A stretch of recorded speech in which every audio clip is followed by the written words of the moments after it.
राधे कृष्णा दोस्तों। देश की हरित क्रांति के जनक का प्रख्यात कृषि वैज्ञानिक डॉक्टर एम.एस. स्वामीनाथन 98 का गुरुवार को चेन्नई में निधन हो गया। भूख के खिलाफ आजीवन लड़ने वाला योद्धा स्वामीनाथन का कुछ वक्त से उम्र संबंधी बीमारी के इलाज चल रहा था। खाद्य एवं पोषक सुरक्षा के कट्टर पैरोकार स्वामीनाथन ने 1960 के दशक के दौरान अकाल के खतरे को रोक दिया था। वह पौधे के जन्म में वही हरित क्रांति थी। इसके बाद देश के किसान ने कभी पीछे मुड़ के नहीं देखा। महात्मा गांधी ने कहा था, अगर भगवान रोटी के रूप में गरीबों और भूखों के सामने प्रकट होते हैं तो वह भगवान डॉक्टर स्वामीनाथन हैं। हर भारतीय को रोज भोजन करते समय उनकी पूजा करनी चाहिए।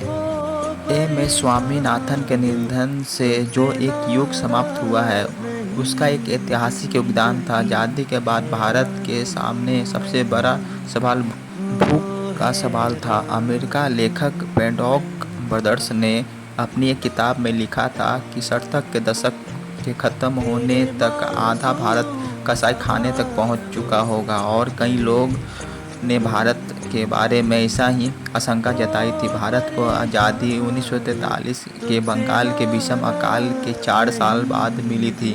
आज़ादी के बाद भारत को अमेरिका और कनाडा से जहाज़ों से अनाज मंगवाना पड़ता था।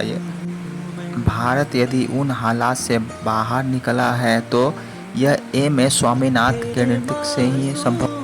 1966 में वह तत्काल प्रधानमंत्री इंदिरा गांधी के साथ कार से पूसा स्थित कृषि अनुसंधान संस्था आ रहे थे, जिनके वह निर्देशक थे। रास्ते में इंदिरा गांधी ने उनसे पूछा, क्या अगले कुछ साल में आप 10 मिलियन टन की पैदावार सुनिश्चित कर सकते हैं?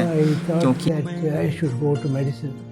Then came 1942, the Bengal famine. My whole objective in life changed. From that I came. भारतीय कृषि को उनकी देन है। स्वामीनाथन ने धान की अवधि उपज देने वाली किस्मों को विकसित करने में बड़ा योगदान दिया। इसकी बदौलत पंजाब, हरियाणा, यूपी के किसानों को काफ़ी मदद मिला।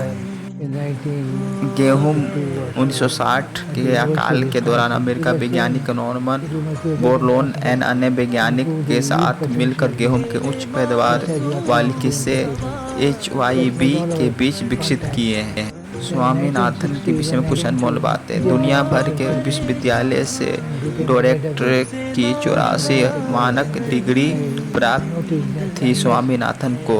वह royal society of London MUS national academy of sciences के फेलो रहे हैं। Doctor MS. स्वामीनाथन साल 2007 से लेकर 2013 तक राज्यसभा सदस्य भी रहे हैं।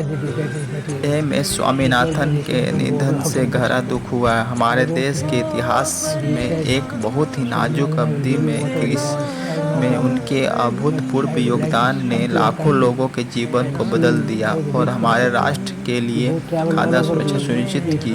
कृषि में अपना क्रांतिकारी योगदान से इतर स्वामीनाथन नवाचार के पावर हाउस और एक कुशल संरक्षक भी थे। Doctor MS. स्वामीनाथन महान कृषि वैज्ञानिक थे। देश के नाजुक वक्त में उन्होंने कृषि क्षेत्र में महत्वपूर्ण कार्य किया, जिससे देश की खाद्य सुरक्षा सुनिश्चित हुई। उनके निधन के समाचार से गहरा दुख हुआ है। यह देश के लिए अपूरणीय क्षति है। दिवंगत आत्मा के चित्र शांति से उनका परिजनों को दुख की इस घड़ी में धैर्य धारण करने की शक्ति प्रदान करने की ईश्वर से प्रार्थना करता हूँ।